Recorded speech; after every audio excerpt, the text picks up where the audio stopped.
life, liberty, and the pursuit of happiness is not guaranteed to all African Americans at all times. Policing was just not questioned. But now the world knows about the private ritual in African American families, the rite of passage from childhood to adolescence, passed along to each generation since our arrival on this continent, a rite of passage to all boys and to most girls, known as the talk. When encountering police officers, make sure you behave. Make sure you do as you are told, no matter how humiliating, because if you don't, you might not survive. In my city in Los Angeles, young black men know to assume the position when told to get out of the car by police officers. Police officers joke and say that's because they are LAPD trained, because they understand that assume the position means hands up on your head or drop to kiss the ground. Assume the position, assume your place. But on May 25th, 2020, our world changed. This time was different. This time the video just couldn't be questioned. The slow murder of George Floyd that took place over 8 minutes and 46 seconds was just not up for speculation. Prior to this gruesome murder, some even questioned cell phone videos. Well, we don't really know what happened before the camera was turned on. Well, what did he do? What crime did he commit? Because I never experienced anything like that. An officer never treated me like that, so he must have done something to deserve to be killed. Not this time. This time, hundreds of thousands of people in every state in the Union are marching to make sure that he did not die in vain. His death will not be just another black man dead at the hands of the police. Sadly, people around the world are marching for human rights in America. The United Nations has held discussions about human rights in America. We are supposed to be the beacon of hope for human rights in other countries, and the Justice in Policing Act is a bill for human rights in our country.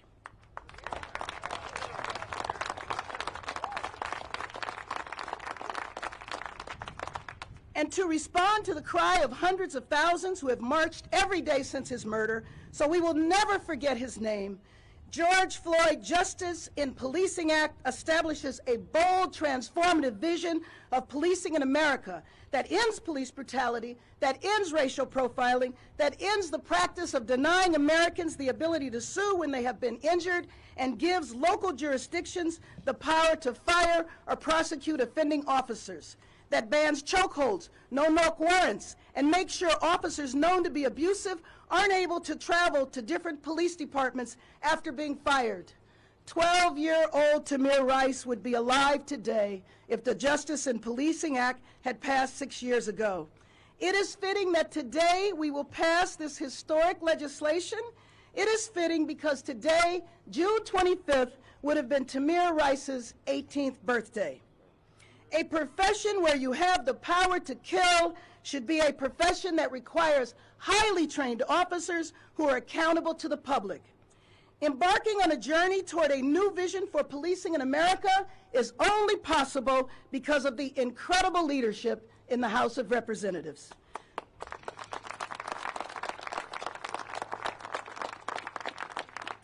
Speaker Pelosi has said she wants to see a bold, transformative effort, and that is exactly what Justice in Policing will do. Madam Speaker.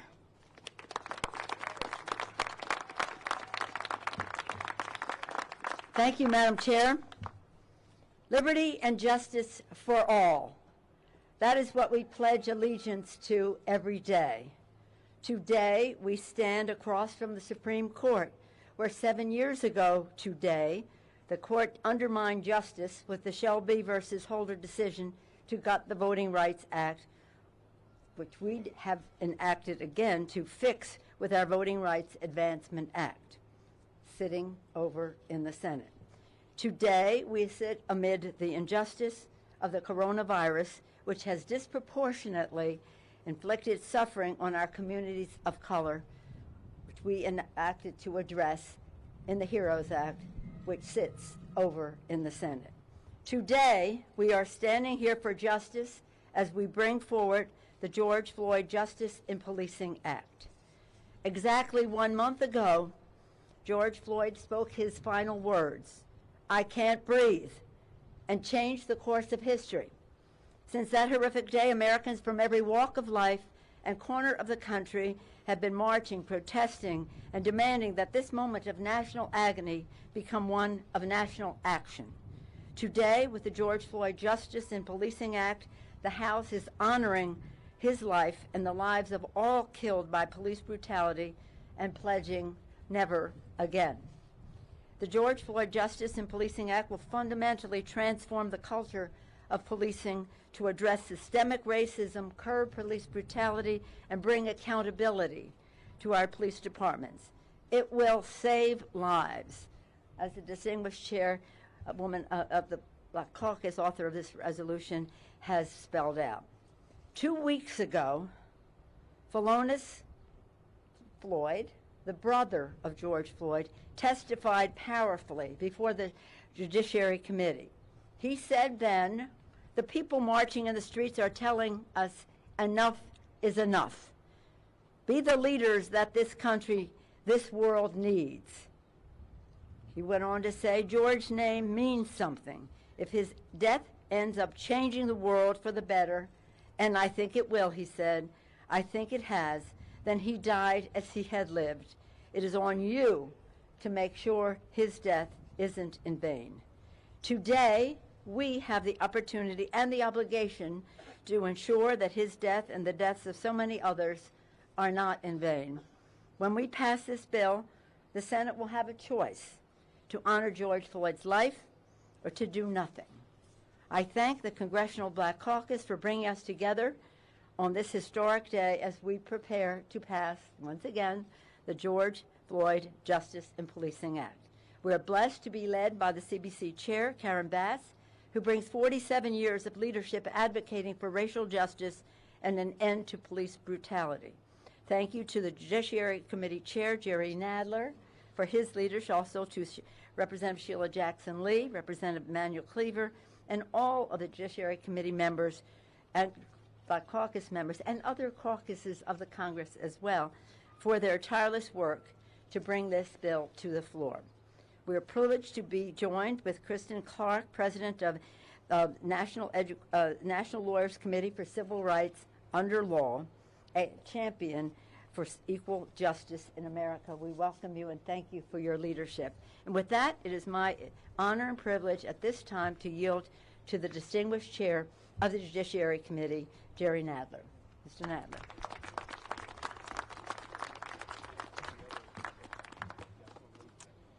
Thank you.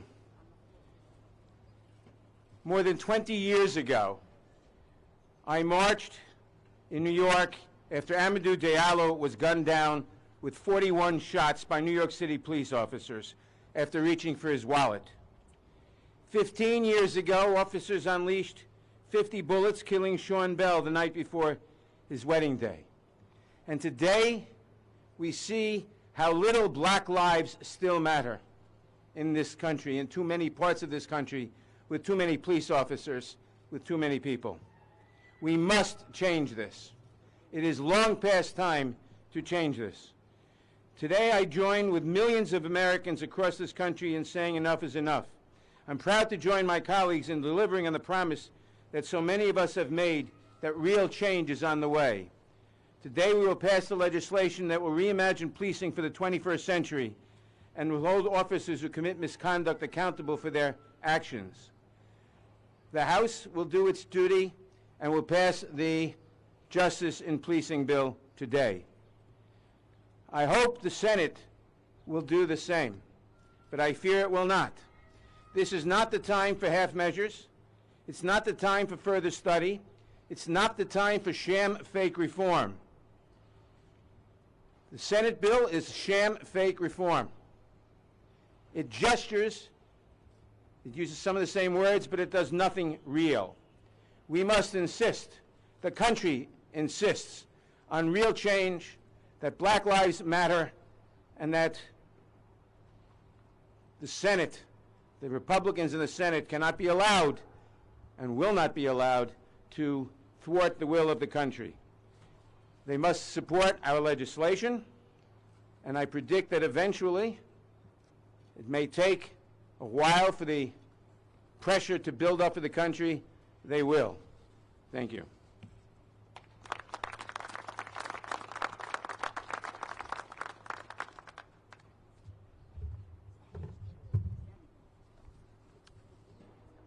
Little Gianna said,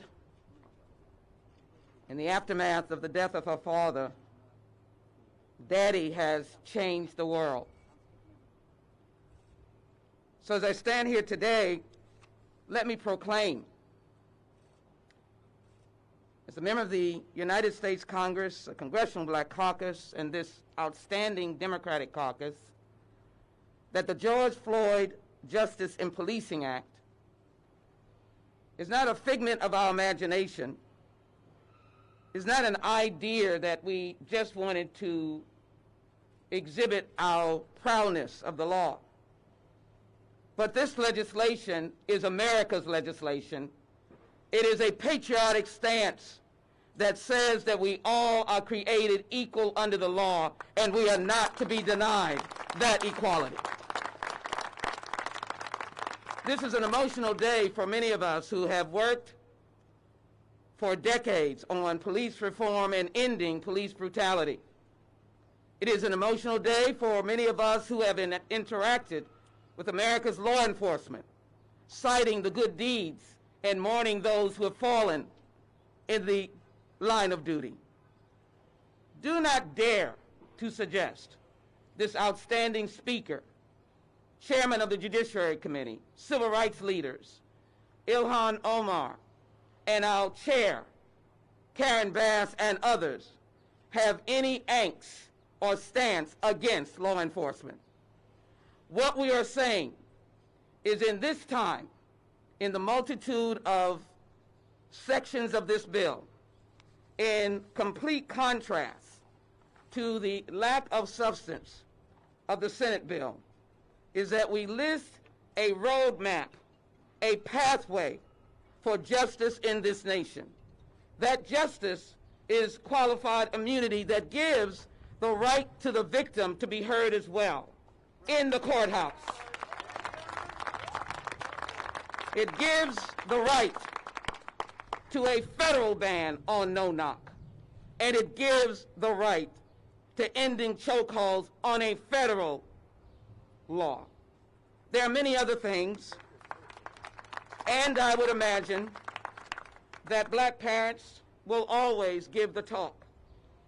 But isn't it better to have a federal end to racial and religious profiling, no matter what you're wearing, what your attire is, what the color of your skin, that you're not stopped because you don't look like everyone else?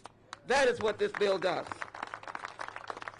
So I am grateful to all that have put and stood in the creation of this bill. I am grateful to my Judiciary Committee colleagues who have worked unceasing and worked under the leadership of the Congressional Black Caucus. We know that that takes a lot. And as it takes a lot, we have come to this day to answer the call of a little girl who understood too soon that her daddy would not be with her. And I am grateful that we are here today to be able to say that, Gianna, we know that Daddy has changed the world. I don't want to leave these families out as I close. I want you to know that the mothers of Eric Garner, Tamir Rice, and the father of John Crawford wanted you to hear these words. The unjust killing of a loved one, especially at the hands of law enforcement, is a pain too many families have been forced to endure. We are proud to support this effort because it's the right thing to do, from banning chokeholds to eliminating no-knock warrants. This bill will hold officers accountable to the communities they serve, and yes, compel them to have a guardian mentality, not a warrior mentality. In the valiant pursuit of justice, this is a strong step in the right direction. God bless this nation, for they are now turning the corner. This is America's bill for a new America in policing. I'm delighted to bring Kristen Clark forward, who has also had a lifetime of continued work and fight for justice and civil rights. Kristen Clark. Good morning. My name is Kristen Clark. I'm the President and Executive Director of the Lawyers Committee for Civil Rights Under Law, and today is a good day. I'm here today to sound the alarm on the urgency of passing the George Floyd Justice in Policing Act, which the Lawyers Committee is proud to endorse, and to thank Speaker Pelosi, Representative Bass, Leader Hoyer, Representative Jackson Lee, Representative Nadler, and Representative Cleaver for moving with all deliberate speed to bring this bill to a floor vote today. The killing of Mr. Floyd a month ago resounded with millions of people across the country and across the globe who have united under one banner and under one simple and unbridled truth: Black Lives Matter. Now we are at a turning point as a nation where people across the country are urging our government to take bold and transformative steps to fundamentally change the broken relationship between law enforcement and people of color across our country. The George Floyd Justice in Policing Act meets the challenge of this moment by incentivizing officers to act as peacekeepers and partners with the community, incentivizing de-escalation and banning police techniques like chokeholds and no-knock warrants in drug cases. It's a bill that would create stronger accountability mechanisms for officers who break the law and violate our civil rights. This is a bill that will end qualified immunity and strengthen the ability of the Justice Department to hold officers accountable. It's a bill that will create a national registry of officers who have broken the law or committed misconduct so they can't be simply rehired in another state. In moving testimony from George Floyd's brother, he said George wasn't hurting anyone that day. He did not deserve to die over $20. And then he asked if a black man's life is worth $20. Tragically, even as this bill is being considered, our nation mourned the killing of Rayshard Brooks, an African-American man shot and killed by a police officer in Atlanta who was in the process of arresting him after waking him from sleeping in his car in a Wendy's parking lot. The killing of black men and women across our nation like George Floyd, Breonna Taylor, Rayshard Brooks, Eric Garner, Philando Castile, Alton Sterling, Tamir Rice. This is a cancer of racism in our nation that must be confronted. It is the civil rights issue of our time, and it is past time that we acted. The Lawyers Committee, the organization that I lead, was founded at the request of President John F. Kennedy in 1963 during the height of the Civil Rights Movement, because he wanted to mobilize lawyers to protect the civil rights of African Americans and other people of color. And here we are in 2020, still fighting the same fights. Enough is enough. When the law does not sufficiently protect people, we come to Congress and ask for change, and they have delivered. The moment is now. We ask that you all support the George Floyd Justice in Policing Act to ensure that people of all races, colors, and creeds have the right to equal treatment and protection under the law, so that we can all live up to our nation's most cherished principles. Thank you.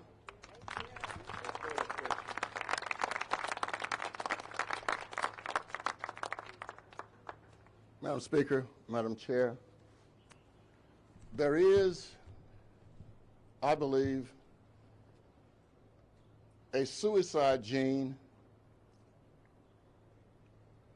in all nations, but particularly those who cherish their freedom. It is the responsibility of each new generation to move with haste to push back that gene. And that is exactly what young people all over this country have been doing. I stood up in Kansas City, Missouri, in front of thousands of young black, white and brown young people saying they wanted changed, and they wanted it now.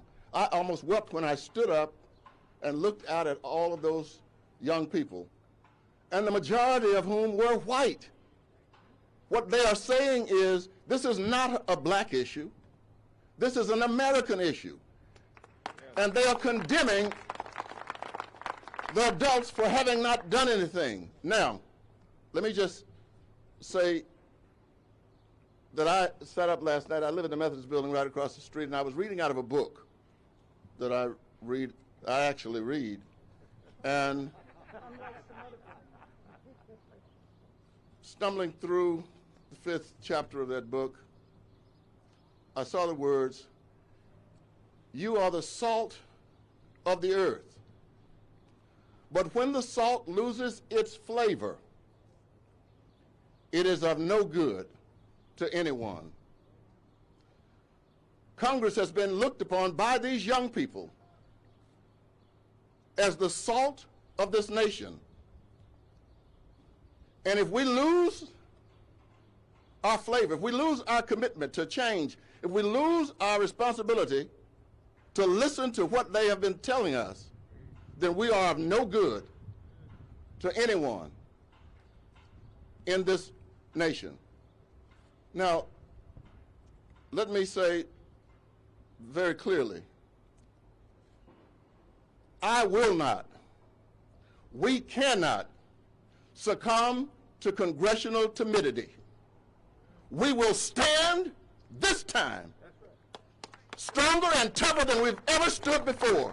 We are ready now to respond to these young people. We will be the salt of this nation.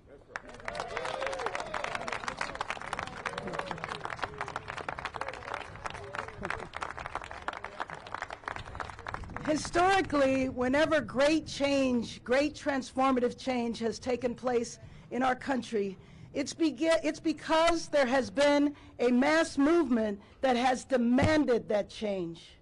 George Floyd was killed in Minneapolis, Minnesota, and that was the beginning of a new chapter in a long history to transform policing in America. And I want to acknowledge the representative from Minneapolis, Minnesota, who is with us here today, Ilhan Omar. Oh, she left. She was here today. So, she is presiding on the floor exactly where she should be. That movement started in her city, and we're going to make a huge step forward in that movement today because 231 members of the Democratic caucus have co-sponsored the George Floyd Justice in Policing Act. We're going to go forward now on the floor and begin the process of transforming policing in America. Thank you.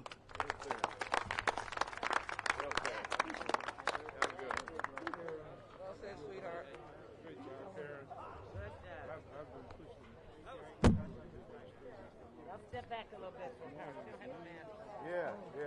Step back a little bit. She don't have a mask on. Step back. You got to protect her. I'm into that. I'm into that.